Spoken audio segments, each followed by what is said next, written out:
E nós estamos vivendo uma época de quarentena, uma época tão difícil para algumas pessoas. É, Mexeu com a vida de todo mundo, mexeu com a rotina de todo mundo. E nós, querendo ou não, gostando ou não, precisamos nos adaptar. E muita gente está perdida porque tem muito tempo.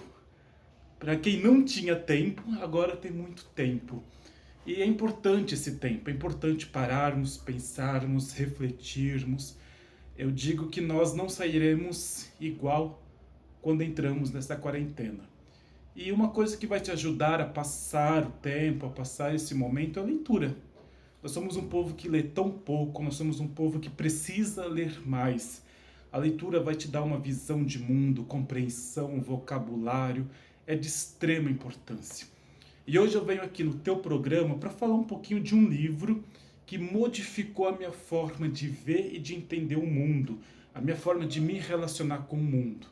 E ele, claro, o escritor é Chico Buarque de Holanda, ganhador do Prêmio Camões, um cara que à frente do seu tempo, com uma leitura, com uma literatura, com uma música, com uma visão, uma sensibilidade tão grande. O Chico ele consegue pôr em palavras, em texto, aquilo que a gente vive, aquilo que a gente sente que não sabe jogar para fora. Eu brinco que todo mundo já viveu, vive ou viverá uma canção, um texto do Chico Buarque. E entre os vários textos, vários livros que o Chico tem, eu destaco o Benjamin, que é um livro bem bacana, vale a pena ler. Leite Derramado, outro aí fundamental na sua coleção.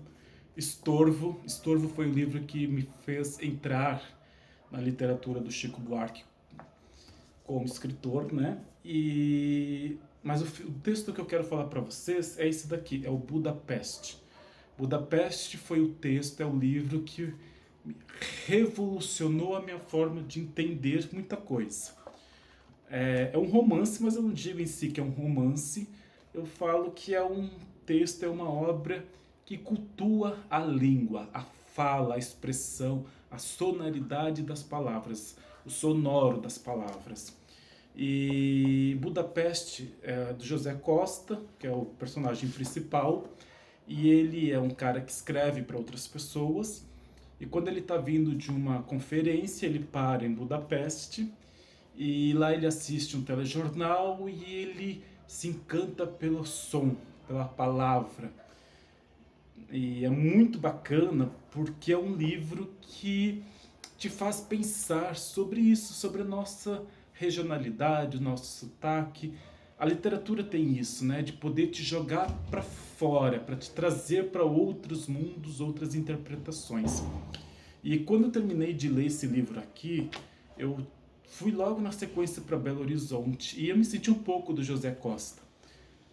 O José Costa é um cara que tem esse amor pela literatura, pelas palavras, uma vida um pouco confusa, conturbada, e ele acaba criando um paralelo da vida dele no Rio de Janeiro com a vida dele que ele cria lá em Budapeste, mas sempre com essa questão da voz, do som, da palavra.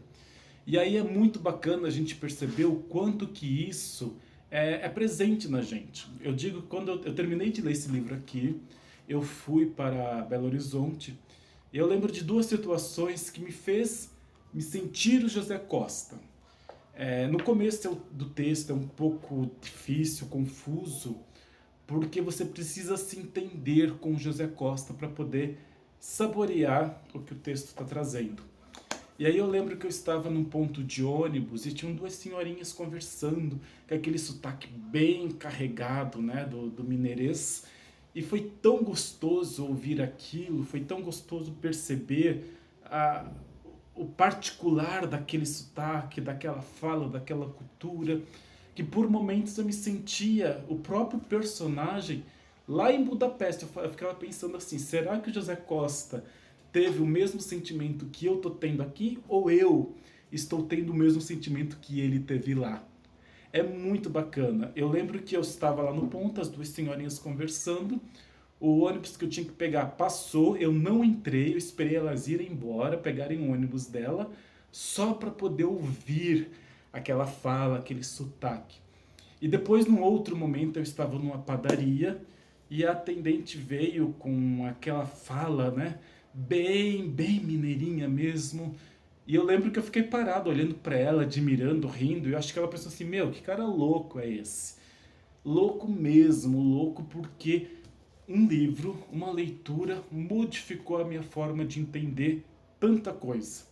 Eu comecei a entender, né, trazendo para uma reflexão maior, o quanto que o nosso sotaque, o nosso regionalismo, quanto a diversidade que o Brasil tem, isso é importante. Isso é uma coisa enriquecedora. E não existe um sotaque mais bonito ou mais feio, melhor ou pior. Não, existe a diferença. E é essa diferença que a gente tem que respeitar, valorizar, entender, aprender. Então é muito bacana. A literatura pode te fazer isso. Ela pode te levar, ela vai te levar para um outro mundo, ela vai te levar para um outro momento, para outra reflexão, mas ao mesmo tempo ela vai mudar a sua forma de entender as coisas, a vida, ela vai abrir. Quando eu terminei de ler esse livro aqui e fui para Belo Horizonte, foi como se uma cortina tivesse aberto e eu comecei a valorizar e perceber coisas que para mim passavam batidas, que eram simplesmente um sotaque, que era simplesmente uma fala. Então, como é importante a gente saber usar as palavras, poder falar corretamente, saber quais palavras usar em quais momentos, né? Isso é muito importante. E eu consegui perceber o poder da palavra, o som que ela emite, a doçura, o sabor dela a partir de Budapeste. E isso eu devo ao Chico Buarque. Tem um ditado que fala, né, que o húngaro é a única língua que o diabo respeita, de tão difícil que é, enfim. Mas é muito bacana. Eu indico a todos esse texto de Budapeste, qualquer texto do Chico, qualquer texto é importante ler, né? Procure uma leitura, procure criar o hábito da leitura, isso é de extrema importância. Ah, eu não estou com vontade de ir para Budapeste não, viu? Mas se a oportunidade surgir, quem sabe? Bem, é isso, galera. Eu espero que vocês aproveitem esse tempo, aproveitem essa quarentena. Se possível, fiquem em casa, leiam, façam uma comida, assistam o nosso programa, enfim. Aproveitem esse tempo para você. E que a gente possa ser feliz e sair renovado a partir de tudo isso que a gente está vivendo.